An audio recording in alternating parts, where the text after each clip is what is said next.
আল্লাহর কাছে ক্ষমা চাও, দুনিয়াটা কিছুই না রে যুবক। ওই কবরে যাওয়ার পরে গুনাহগারের কবরের দুই পার্শ্বের মাটির চাপ পাজরের হাড় চুরমার হয়ে যাবে। একটা নয়, দুটো নয়, 70 থেকে 99টা সাপের কামড়। কবরের ভিতরে জাহান্নামের আগুন। এরে বান্দা, এখনো কি আল্লাহর রাস্তায় ফিরে আসবি না?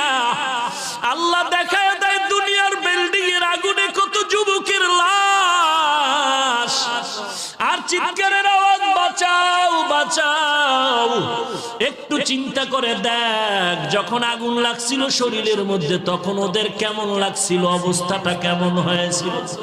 ওরা যখন আগুনের মধ্যে সবাই জানালা দিয়া হাত দিয়া কয়, কে আছো, আমাদের বাঁচাও।